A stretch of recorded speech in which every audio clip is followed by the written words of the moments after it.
A dolphin's smile is the greatest deception. It creates the illusion that it's always happy.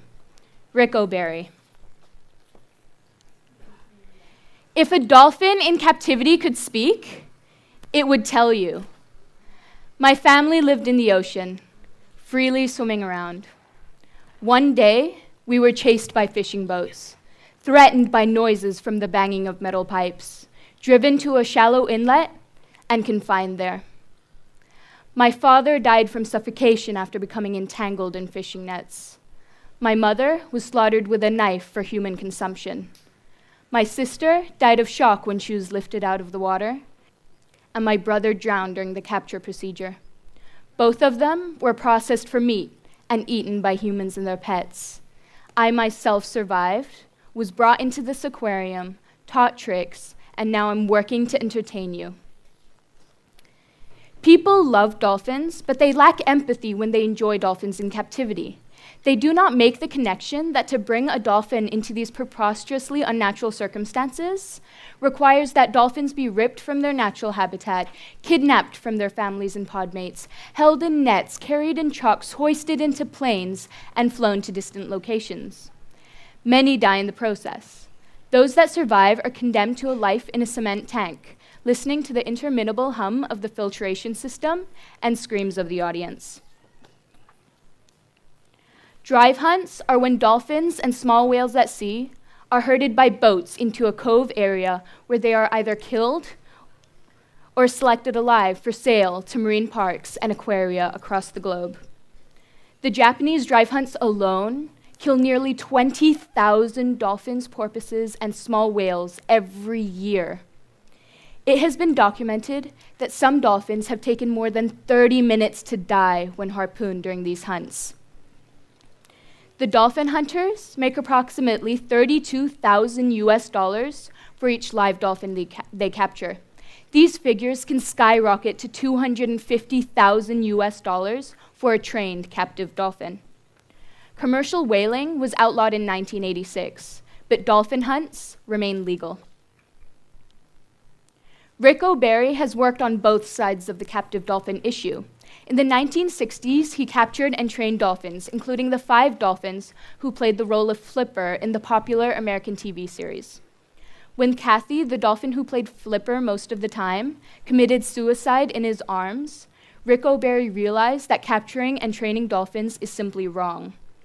Over the past 40 years, Rick O'Barry has rescued and rehabilitated dolphins in many countries around the world. He is a leading voice in the fight to end brutal dolphin hunts. Dolphins communicate via the use of several sounds, including clicks, whistles, and squeaks. Studies have shown that individual dolphins have a unique signature whistle that they would respond to much in the way we would respond when hearing our own name. Dolphins use a complex system of echolation to navigate their surroundings and hunt their prey. But in pools, the reverberations from their own sonar bounce off the walls, which can drive them insane.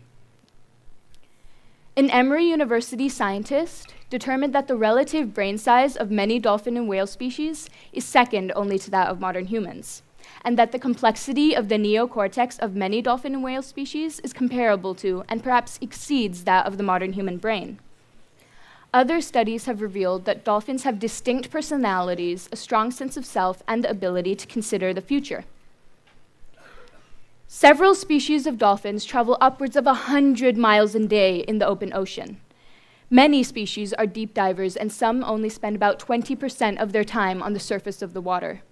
But in captivity, they can often be found floating motionlessly at the surface of their shallow tanks, risking sunburn and infections.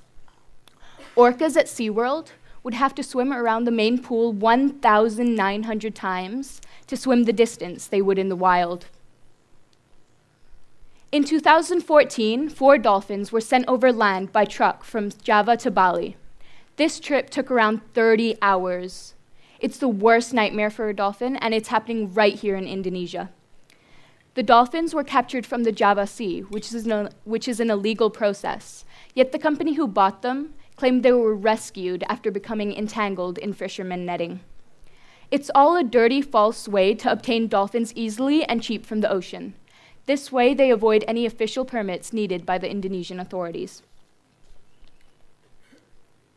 Wild dolphins don't wear funny hats, nor do they jump through hoops, dance on their tails, applaud themselves with their pectoral fins, or make squeaky sounds like Flipper the TV star.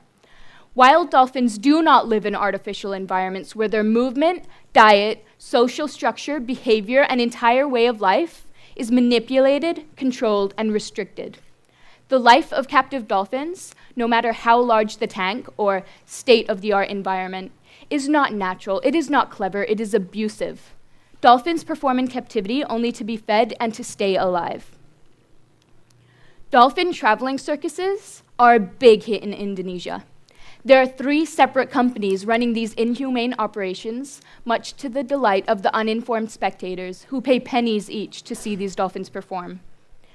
Touch tanks and swim with programs allow the public to pet, kiss, or even ride dolphins, exposing them to foreign bacteria and other pathogens. These programs can result in the dolphins becoming anxious, frustrated, aggressive, or even neurotic as a result of being confined to shallow tanks and constant interaction with humans. This is dangerous for the animals, as well as being risky for human participants too. Dolphins have been found with toys, coins, trainer whistles, and nails in their stomachs as a result of exposure to interaction with humans. The orca is the largest member of the dolphin family and is one of the most affected when in captivity. All captive adult male orcas have collapsed dorsal fins, a condition that rarely occurs in wild orcas. Wild orcas can live for decades.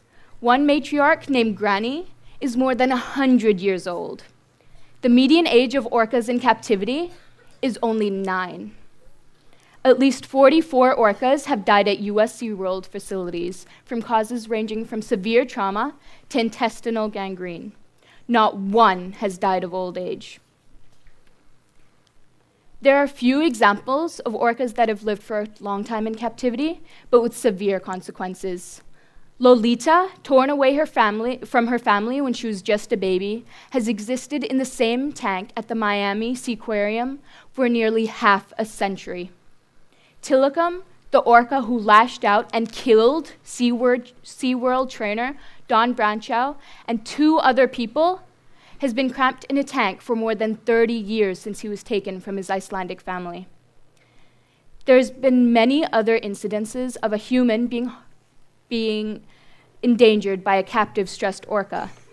Just to make it clear, there is no record of an orca harming a human in the wild. So, consider this. If Tilikum was still with his family, Dawn would still be with hers. We have no right to put these amazing creatures in captivity. Captive whale and dolphin shows are not education or conservation. Captivity is all about making money. Luckily, governments around the world are starting to recognize that dolphins, orcas, and other cetaceans do not belong in tanks. Chile, Costa Rica, Croatia, and India have all banned the keeping of cetaceans in captivity. Other countries, including Brazil, Luxembourg, Nicaragua, and Norway, have highly restrictive standards that make it nearly impossible to keep a cetacean in captivity. I have always been fascinated by dolphins and other marine life, but over the past few months of intense research on the subject of dolphins in captivity has really opened my eyes to the cruelty we humans are capable of. So, what have I done so far? I have created a booklet explaining the horrors of captivity that I am aiming to put in as many tourist information and public places as possible. I feel that art is an amazing way to spread awareness, so I've teamed up with one of my favorite artists in Ubud, IG from the Ego Shop, and together we have created informative art, including stickers, bags, and hopefully in the future, other merchandise. We have also created a street art stencil that I have been spreading around the island and will continue to do so. Yeah.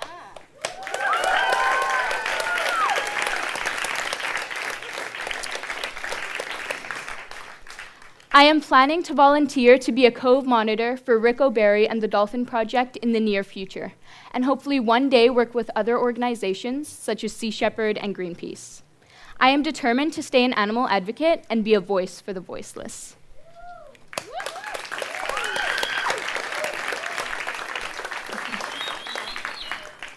So, what can you do? Take the pledge and boycott all facilities that feature dolphins, orcas, and other cetaceans. Donate to marine wildlife foundations or buy their products. Stay informed, sign up for newsletters, follow organizations on social media. Watch The Cove and Blackfish to understand more about what is happening in these horrendous facilities. Self-educate. When it comes to advocating for the welfare of whales and dolphins in captivity, the more you know,